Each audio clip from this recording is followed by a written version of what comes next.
I rushed back to the dormitory in a sweat, carrying the sweet and sour spare ribs that Michael loves the most. He was biting an ice lolly and reading my diary. He slowly raised his hand and gently stroked my neck. Actually, I like you too, but you know, with my brother around, I won't have a good life. So Henry, for the sake of our happiness, could you do me a favor? Michael asked me to ruin his brother Daniel's reputation and take over the company. How could I refuse his graduation wish? So, while my classmates were struggling in the autumn recruitment tents, I successfully got into the leading company in Jing City, the Hua Corporation, and became the president's assistant. As the department manager, Michael joined half a month earlier than me. When I entered with my face recognition, he was standing in the middle of the work area with his sleeves rolled up. 4 or 5 young girls were around him, eager to have a try. Mr.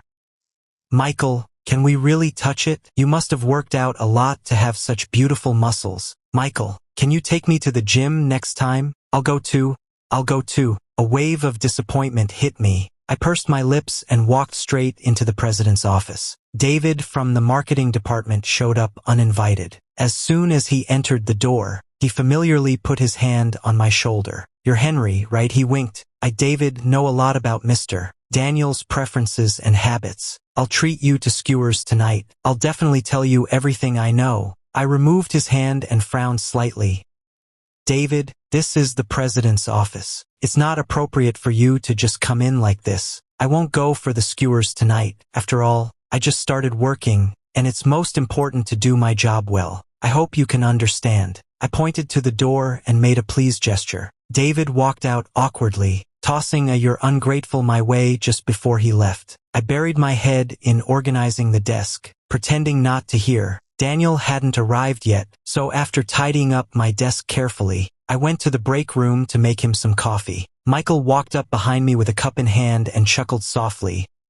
Were you getting jealous just now, Henry? Don't be so petty. I just started here and need to get along well with my colleagues. I clenched the cup in my hand and looked at him calmly. Do you need to be so touchy-feely to get along well? Michael raised an eyebrow, glanced around to make sure no one was nearby, and then quickly wrapped his arm around my shoulder. All right, don't be upset anymore. I'll keep my distance from them in the future. I continued making coffee and didn't respond to him. Michael smiled softly and patted my face, saying, I haven't been back to school for half a month. You must have missed me. Come to my dormitory tonight. David suddenly walked past from behind, poking his head in with a puzzled look. Huh. Did Mr. Michael and Henry know each other before? Michael's expression instantly turned cold as he instinctively put some distance between himself and me. Oh, I just learned from Henry that we're from the same school, but I don't know him. Henry just invited me to play games in their dormitory when I go back to school. My hand holding the coffee trembled, and a few drops spilled out. I stared at Michael in shock. David let out a scoff, shooting me a look of disdain. Henry sure knows how to pick his company. No wonder he turned down the dinner invite. Looks like he just didn't want to hang out with me. Turning around and inviting Mr. Michael to play games right away. Us honest people really can't keep up. Michael glanced at me indifferently, acting as if he had nothing to do with it. David continued his provocation. Henry, is flattering Mr. Michael part of your job description? The coffee in my hand was getting hotter and hotter. I drooped my eyes helplessly. During the tense atmosphere, someone took the coffee from my hand. Daniel had appeared out of nowhere, his stern brows furrowing almost imperceptibly. Are everyone so free? Crowding the pantry to chat this early in the morning. Michael and David exchanged a glance, then quietly stepped back. I stood there for a moment before remembering to introduce myself. Hello, Mr. Daniel. I am Henry. You're a cease. I know that. Daniel glanced at me indifferently, his gaze dropping down to my hand. How did you burn your hand? Rinse it with cool water. Watching his tall and slender back, I secretly breathed a sigh of relief. It seems he is cold on the outside but warm on the inside. 5 minutes later, I returned to the CEO's office. After Daniel briefly assigned a few tasks, he handed me a tube of burn cream. You don't need to make coffee anymore. Just do what I tell you to do well. I stiffly expressed my gratitude, feeling a trace of shame for my impure motives. It was 11 at night when Michael finally returned to the dormitory. This was his first time back since we confessed our feelings to each other. There was no hug I wanted, and when facing me, he seemed only capable of dry justifications. Sorry, Henry. I've been so busy lately that I haven't returned to school. You wouldn't be mad about that, right? You should understand what happened this morning. If people find out we know each other, it'll mess with our plans. After all, Daniel has never liked me and is always on guard against anyone connected to me. His words made some sense, but I still felt a lingering discomfort. Seeing that I didn't say anything, Michael reached out and touched my hair, his expression gentle.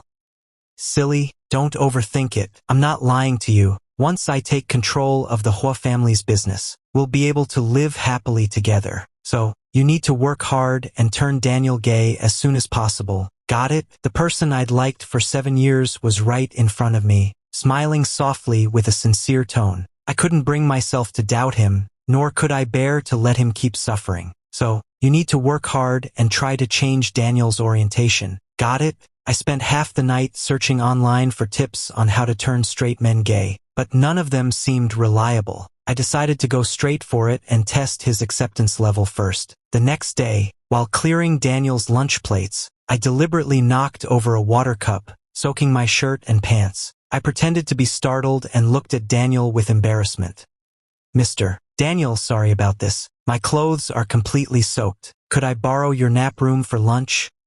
I'll leave as soon as they dry. The man didn't speak, staring at my chest outlined by the wet fabric, his gaze deep and heavy. Gathering my courage, I added, actually, I'm gay. If I go out like this, all the male colleagues will see me, and I'll feel embarrassed. Daniel showed no reaction, looking at me with dark eyes. Go ahead, but since you're using my nap room, where am I supposed to rest during lunch? He stood up, towering over me by more than 10 centimeters. As his whole body leaned in, the heavy sense of pressure made it hard to breathe. My heart raced as I stammered, I can just sit on the sofa. You can take your usual nap. Oh, in that case, you might as well take off your clothes. I froze for a second, my limbs beginning to tremble and grow cold. Michael and I hadn't even done anything yet, but now I had to strip in front of another man. I wondered if it was still too late to back out. Hanging on by a thread of hope, I tentatively asked, Mr. Daniel, you don't mind that I'm gay? Daniel let out an indifferent chuckle and slowly walked toward me, closing the distance until he reached out and wrapped his arm around my waist. Looking down at me with a dismissive tone, he said, I don't mind, Henry. Why haven't you taken it off yet? His long fingers landed on the buttons of my shirt, tracing circles over them. Is that all the sincerity you have to try and seduce someone? The humiliation of being exposed flooded over me in an instant. Cold sweat broke out on my skin, and I shoved him away before fleeing the CEO's office with a burning face. Outside the door, Michael was trailing behind a girl who looked like an exquisite doll, one hand carrying her bag and the other holding a gift box, his expression full of sycophancy. As we passed each other, the girl's gaze met mine, eyeing me with keen interest. I lowered my head and caught Michael taking a few steps back from the corner of my eye. He was deliberately keeping his distance from me. My spirits deflated, and I suddenly felt how ridiculous I looked. Without lingering any longer, I went straight back to school. I sent a WeChat message to ask for leave and then buried myself in sleep. When I opened my eyes again, Daniel's phone call had woken me up. Get dressed and come down. I'm waiting downstairs at your dorm. His lazy, detached voice came through, startling me so much that I scrambled out of bed and rushed to the window. Hurry up. His sharp gaze swept down, and our eyes met unexpectedly. Is there something you need me for? I've already requested leave. It's a company team building event. All new employees are required to attend. Did you not see my message? I gripped the phone tightly, at a loss for what to do. The CEO was personally coming to pick me up. If I didn't go, it would be disrespectful to him. Besides, I didn't want him to think I was feeling guilty about what happened in the afternoon, so I figured I'd just go. It wasn't a big deal anyway. When Daniel and I entered the private room, Michael gave me a quick glance, the corners of his mouth curling into an almost imperceptible smile. For some reason, that was the first time his smile felt a bit piercing to me. The girl who had come to the office earlier that day was there too. She pulled on Daniel's arm, her bright and bold smile spreading across her face. Brother Nanzong, is this your assistant? He's so handsome. I hesitated for a moment, feeling a bit embarrassed. Daniel pointed to the seat beside him and gestured for me to sit down, then casually introduced. This is Xiao Ming, my younger sister. I gave a soft O in response and nodded slightly at Xiao Ming, who was looking back at me with a warm smile. Someone suggested playing a game, the classic truth or dare. After a few rounds, Michael drew the dare card. All right, David from marketing said with a mischievous grin. Kiss your favorite person here for 3 minutes. The male colleagues watched with interest. The female colleagues looked on eagerly, and everyone focused intently on Michael. I was no exception. As I saw the tip of his shoe point in my direction, my heart pounded so hard it felt like it might jump out. Michael walked over, passing through the group of men and women, and he passed me by. He finally stopped in front of Xiao Ming. Xiao Ming, actually, I've always liked you. Can I give you a kiss? Xiao Ming thought for a moment, her big eyes blinking before she suddenly smiled and glanced at Daniel as if shy. I want to save my first kiss for my future spouse, but I suppose I can allow you to kiss my cheek. Michael looked a bit awkward, but how could he let go of the chance to be close with Xiao Ming? With everyone watching, he lowered his head and lightly brushed his lips against her cheek. A tightness seized my chest, and I drained the wine in front of me in one go.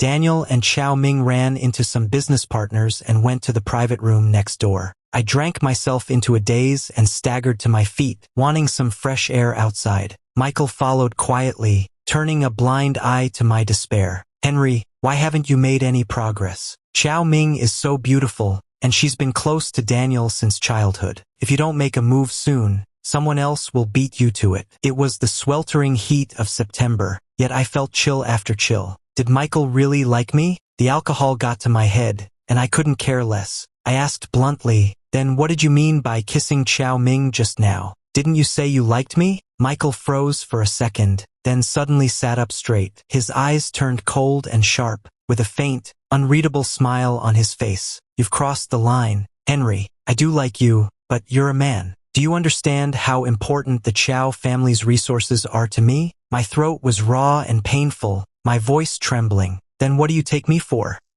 A lover. Michael leaned in close, letting out a scoff. Don't be silly, Henry. I'm never going to get married. After all, you can't give me children anyway. I suddenly felt exhausted and didn't want to do anything anymore. So I lifted my head, meeting his gaze. There were things I needed to say to him, and also to myself. Michael, let's leave it at that. I don't want to like you anymore. From now on, I won't help you either. Michael looked at me with a blank expression. After a long while, he smiled casually. Fine.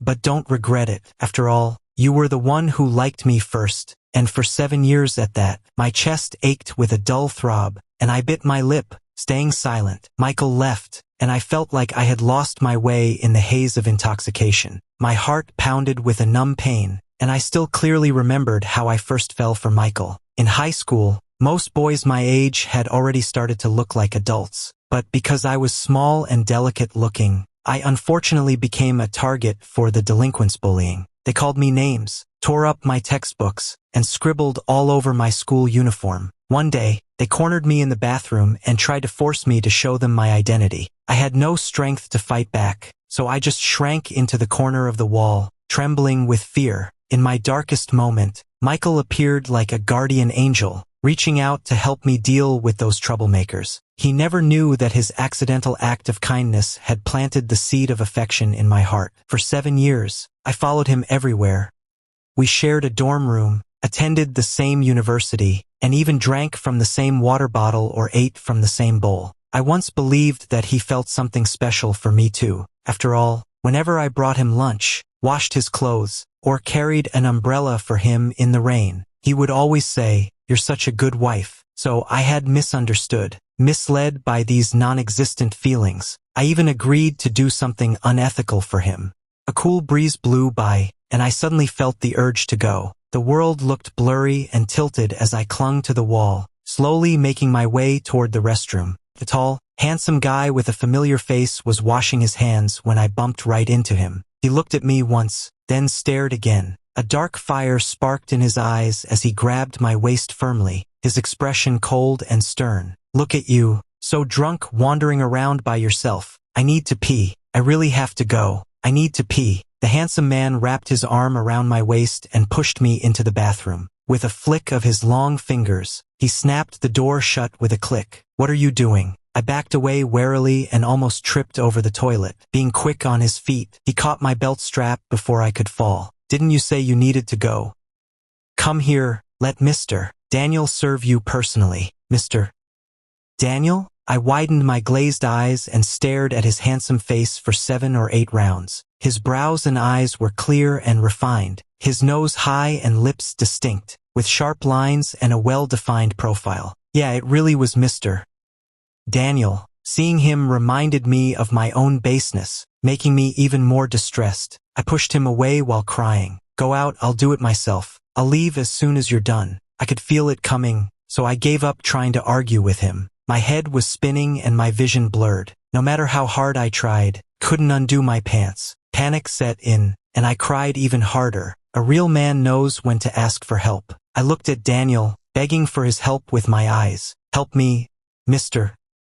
Daniel. Daniel didn't say a word, his eyes dark and deep, his Adam's apple bobbing as he swallowed hard. 3 seconds later, he pulled me close and reached downward. All right, Mr. Daniel will help you. His pants were undone, but Daniel didn't step back. His tone was dangerous and intense. Did you know, Henry? The first time I saw you at the school board meeting 6 months ago, I wondered if your body was as beautiful as your face. I never thought you'd come to me on your own. His gaze was so intense it felt like it could burn. You really are beautiful enough to take my breath away. His hot breath puffed against the back of my neck, sending shivers down my spine. Panic surged through me.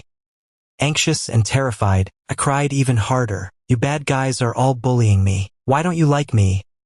Why do you keep making me sad? My tears were flowing so fast that I turned around and rubbed my face against the white shirt in front of me. What a chest, hard as stone. Daniel's breathing was heavy, and he shoved me against the door with a swift movement of his hand. His thumb gently wiped away my tears as he murmured soothingly, I promise you, I won't let anyone hurt you in the future. Okay. My consciousness grew increasingly blurred, and in my days, I felt that he didn't seem as bad as Michael had claimed. I was led by Daniel to the underground garage, where we happened to run into Michael following Xiao Ming, intending to drive her home. Leaning weakly against Daniel's chest, I caught a glimpse of his gaze directed toward me from afar, carrying an ambiguous suggestion. I understood the implication. Michael didn't take my words seriously at all. He saw clearly that I had loved him for 7 years and refused to believe I could cut ties so quickly. Xiao Ming also noticed us, suddenly changing her demeanor and directing Michael to get into the driver's seat.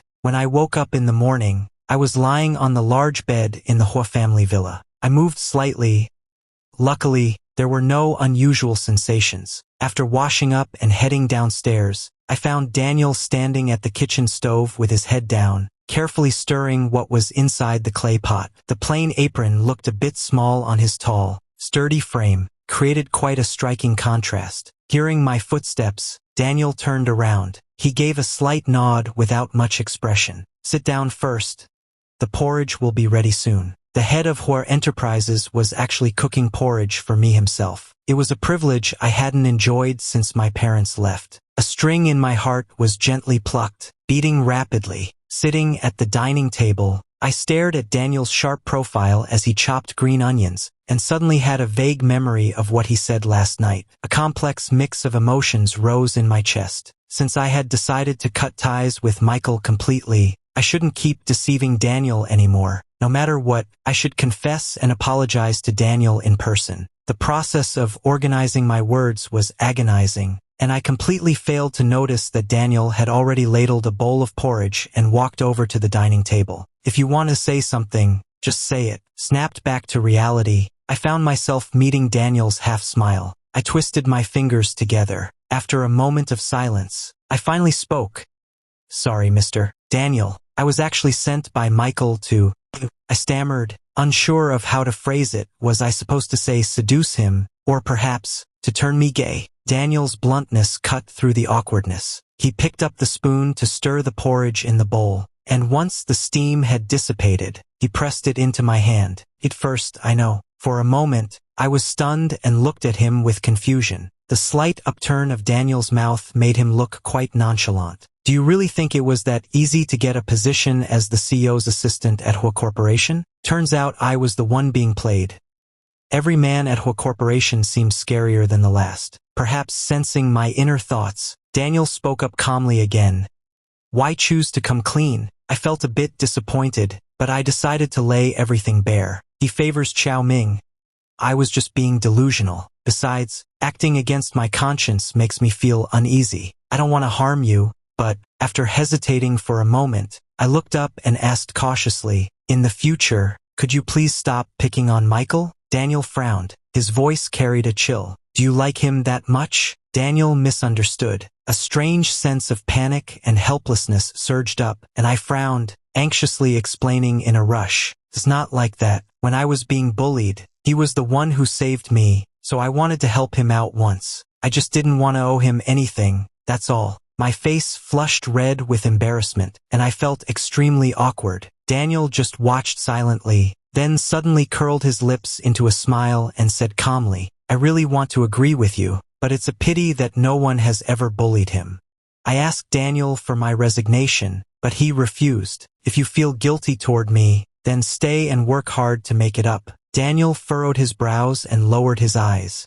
His words carried an imperceptible charm. Otherwise, why don't you comfort my wounded heart first? His calloused fingertip covered my lips, pressing and rubbing with moderate pressure. That was an overt hint. I widened my eyes, overwhelmed by his crisp, subtle fragrance. With my heart pounding like a drum, Daniel wanted me to kiss him. Could it be? Was he like me, gay? I stood frozen in place, staring at him blankly. Sunlight streamed through the window, illuminating his refined features and sparkling eyes as if they were stars. His warm hand moved down, holding my chin. A kiss, both gentle and firm, fell upon me. As our lips touched, I froze completely, too stunned to move. Before I could push him away, Michael pushed the door open and walked in. His lips let go, and his slightly rough fingers gently wiped the moisture from the corner of my mouth. As he turned to head upstairs, he glanced back.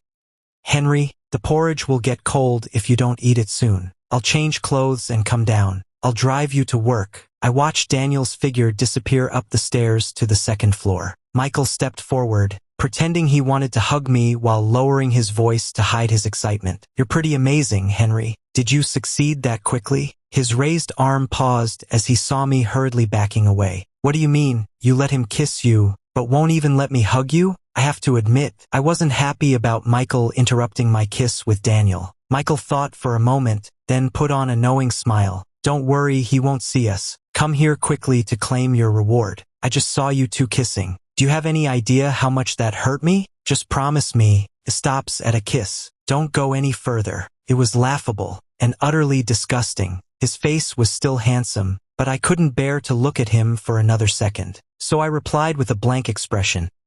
I already said last night that I won't help you anymore. I won't like you anymore, either. Besides, I enjoy the feeling of kissing Daniel, so don't even think about using me again or trying to harm him. Michael clearly hadn't expected me to be this resolute. His ambiguous expression lingered for a moment before turning into a chilling sneer. Henry, I didn't expect your feelings to be so cheap. In just a few days, you've already shifted your affections to Daniel. Did you really think he kissed you because he liked you? It was just for fun. After all, my brother hasn't played with a man yet. Before he could finish speaking, I slapped him. There was a loud slap. Michael's face turned to the side from the impact, and he gritted his teeth, turning back to grab my wrist in disbelief. It hurt a lot. I couldn't break free, my eyes red as I glared fiercely at him. The sound of Daniel's footsteps coming down the stairs finally arrived. His grip loosened, leaving me slumped in the chair. Michael greeted Daniel as if nothing had happened, but received no response. Daniel's expression remained cold and detached, radiating a heavy sense of pressure. Michael, know your place and stop plotting behind my back. If it happens again, I won't care whether you're a Hua or not. With that said, he supported me with one arm and guided me out the door. Michael stood behind us, his fists clenched tight, unable to release his anger. After a while, he seemed to think of something else, and his arms hung weakly by his sides. It was a stretch of peaceful days. I worked hard, playing the role of the CEO's assistant well. My tacit understanding with Daniel grew better and better. But deep down, I had a faint sense of something strange. It seemed like he wasn't treating me as just an assistant. For example, he claimed he wasn't tired and insisted that I rest in the CEO's lounge. When I woke up, I found him with his arm around my waist, fast asleep. For instance, at his grandfather's birthday banquet, I shouldn't have been part of his private schedule, yet he placed me right next to him in front of the whole family. Another example, the day I moved out of the dorms, he said it wasn't safe for a guy like me to rent a place on my own and insisted that I stay in his private apartment. And then there's this. Right now, after the charity event at Hua Corporation, he said it was on his way and offered to drop me off at my apartment. In the driver's seat, the sunset glow lit up his profile, making him seem to shine. Gradually, it blended with the figure from earlier that day, surrounded by children yet remaining gentle and patient throughout. For some reason, a question popped into my head, and I blurted it out. Mr. Daniel, do you like children? A faint smile touched the man's lips, revealing an unconscious charm. I do. But since I'm not planning to get married, there won't be any kids. We had arrived at our destination. Daniel stepped out of the car, walked over to the passenger side, and opened the door for me. The warmth from his hand pulled me back from my daze. If you'd also like to have kids, we could adopt one. He held my hand and led me out of the car, standing in front of our apartment. I didn't want Daniel to face gossip, yet I selfishly clung to the warmth coming from his palm. So I didn't pull away, letting him keep holding my hand. In a distant corner, Michael watched coldly, his gaze chilling as a snake's. It was Chow Ming's birthday. In the large private room, there were over 10 people, and Michael was among them. Daniel showed no concern at all. The plate in front of me was piled high with food he had served. Michael slowly lifted his gaze, and it landed on me. He wore a meaningful smile. Henry, I heard you're staying in my brother's apartment. You've never dated anyone. Could it be that you have a crush on him? His voice was noticeably high-pitched. I knew he was just making sure Chow Ming could hear clearly. The malicious tone sent shivers down my spine. Could it be that you actually have feelings for men? Everyone in the room wore different expressions, while my mind went completely blank. My fingertips dug deeply into my palms. That's not true. I stood up abruptly, but before I could finish speaking, a strong arm wrapped around my shoulder. Daniel's low voice, suppressed with restraint, came from beside my ear. Michael, it seems you didn't take my previous words to heart, so don't blame me for being ruthless. Michael stared at him fiercely, saying not a word. Losing face right there left him ashen-faced. However, Daniel turned his gaze to everyone else and tightened his arm around me. He spoke with solemnity.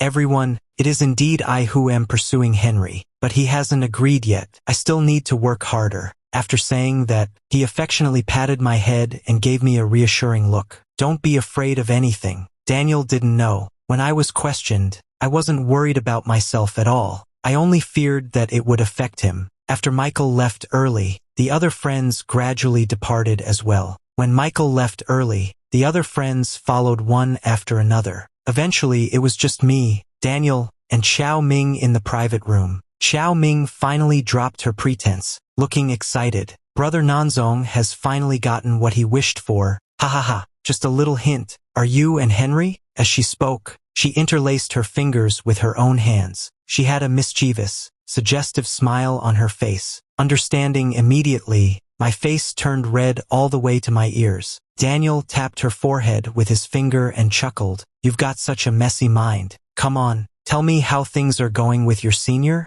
Chow Ming, she actually likes girls. The twist came too fast.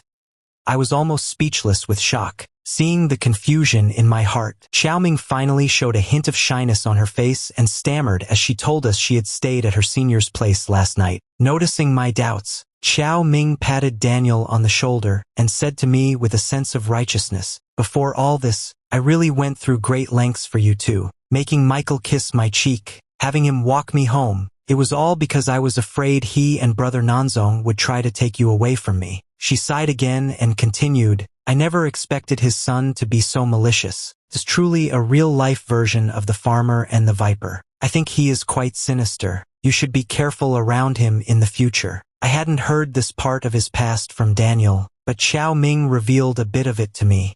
Daniel clearly didn't want to dwell on the past. So, while he was in the bathroom, I asked Xiao Ming for help. That's when I learned that Michael was an illegitimate child of the Hua family. After his mother repeatedly provoked Mrs. Hua to no avail and remarried, she passed away. Michael then looked down on his stepfather for being destitute and went to the Hua family on his own to claim his heritage. No one welcomed him. Only Daniel, out of respect for their blood ties, let him stay. He never expected Michael to collude with outsiders to harm Daniel and seize control of the Hua family business alone. I couldn't bring myself to look up, feeling dizzy from overwhelming shame. After the event ended, Daniel walked me home. When he reached the building, he didn't let go of my hand and accompanied me into the apartment. I had a few drinks, so I felt quite weak. I was gently held and placed on the bed. Daniel brought out a damp towel and sat beside me. The warm touch moved across my forehead, eyes, lips, then slid down until it brushed against my Adam's apple. The air in the room seemed to suddenly grow heavy with heat. Noticing Daniel swallow, a strange feeling suddenly rose within me. Driven by impulse, I placed my hand on my chest and unbuttoned the first button of my shirt. Mr.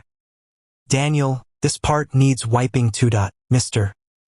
Daniel, you need to wipe this part too. The collar of his shirt was slightly pulled open. Daniel's face remained expressionless, but his voice was rough and strained. Henry, he paused for a moment. If you keep doing this, I'll hurt you, so don't cry when it happens. As a flurry of kisses landed on my chest, I took a deep breath. His hand, which had been wandering around my waist, drifted down to my trembling lower abdomen. When he bit into the shoulder in front of him and I cried out in pain, Daniel didn't say a word. He just silently kissed away the tears from the corners of my eyes. The first light of dawn began to appear outside the window. My voice hoarse from crying, I drifted into a drowsy sleep. A week before Michael was scheduled to depart for the Afghanistan branch, rumors started circulating at the company that I was gay. No matter where I went, I felt like strange stares were following me everywhere. On Friday, Daniel went on a business trip. After I finished work and headed to the elevator, it was already packed. Several male colleagues, including David from the marketing department, squeezed in too. The elevator car was so crowded that people were pressed tight against each other, with no air to spare. However, a small space around me had been deliberately left empty. David and the other guys crowded in, their faces full of disdain as they twisted their bodies to push toward the elevator doors. Ugh! How disgusting. Keep shoving forward. I almost touched someone who is gay. What if this thing is contagious? A round of snickering erupted. Someone else added a sarcastic remark. Exactly. Hurry and stand further forward. Don't get too close in case you catch their attention. Just thinking about it makes me sick to my stomach. I suddenly found it quite amusing. What's the difference between being gay and straight?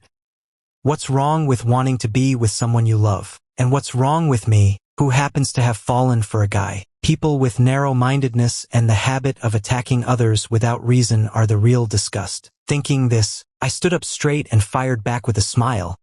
Does it matter to you whether I like guys or girls? Instead of wasting time on this, why don't you look in the mirror for yourself? I'm not interested in just anyone. No sooner had I finished speaking than David, flushed with anger, raised his fist. A commotion broke out in the elevator. It looked like a fight was about to break out. Suddenly, a hand reached out from the corner and caught the fist just before it fell. It was Michael. He had been in the elevator all along. Seeing that it was Mr. Michael, the troublemakers didn't say anything else. They just gave him a strange look and hurried out of the elevator when they reached the first floor. The underground parking lot. Michael's expression was grim as he held my hand tightly, refusing to let go. Sorry, Henry. I don't care about anything else anymore. Please give me another chance and let's start over. Okay. I was blinded before and neglected you. I thought you would always love me. You were so good to me, and for all these years, you've been the best to me. I really missed you. The garage was silent as he suddenly dragged me toward the stairwell. I couldn't break free, stunned by the intense obsession on his face. I could only shout loudly, but I don't love you. Can we leave each other some dignity? Let me go. Pressed against the cold wall of the stairwell, all I could think about was Daniel. All I wanted was for Daniel to touch me. Seeing me struggle in despair, Michael went even more wild, tearing open my collar as if to kiss me. Just when I thought there was no escape, the grip on my shoulders suddenly weakened. Michael looked at me in disbelief, his eyes fixed on my chest as he muttered, "What is this? Did you let him touch you, didn't you?" His face turned pale, and he forced a smile that looked pitifully bleak. "Tell me, did you hurt it yourself by accident?" Not him, not him." Michael seemed to have lost his mind, standing there helplessly waiting for my response. I stared straight at him, feeling absolutely nothing inside. It was Daniel. He was just too rough. I pulled my collar tighter, ignored his dazed state, and just wanted to escape this place as quickly as possible. Before I could take 2 steps, someone behind me suddenly grabbed my arm tightly. Michael had already lost his mind, repeating only one phrase over and over again. "If he can do it, then I can too."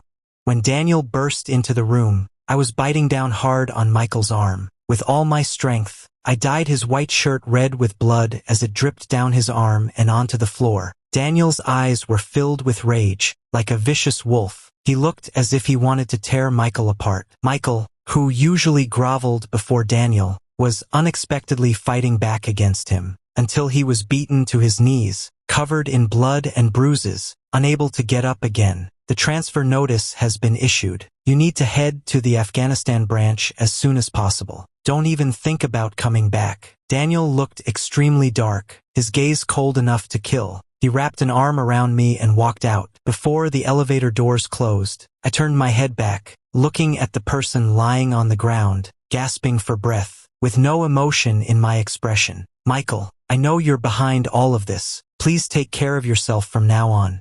I accompanied Daniel back to the villa. The injuries on his face were shocking. There was no doubt that he was hurt all over. "Take off your shirt.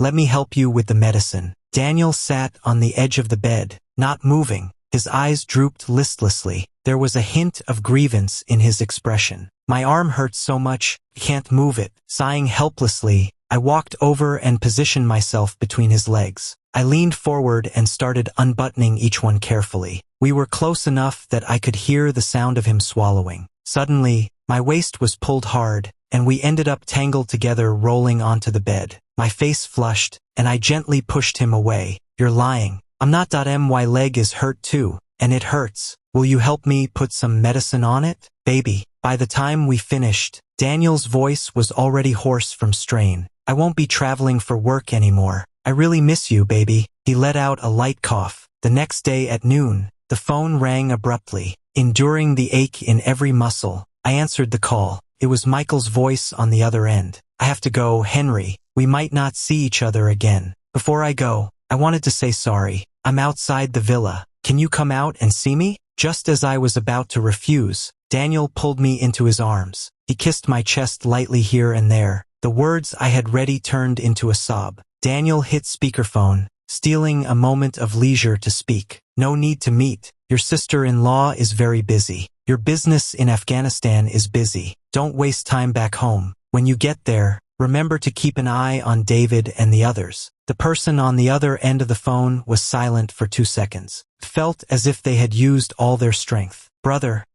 I'm sorry." The phone line went dead with a busy signal. Henry was pinned down, lying on the bed. "I miss you so much, baby. Shall we do it again?" A sharp cry echoed from the bedroom. "Daniel, will you stop already?" My mouth was covered, silencing me completely. In this tender moment, I realized that the person I loved me back. It was truly wonderful. This wonderful.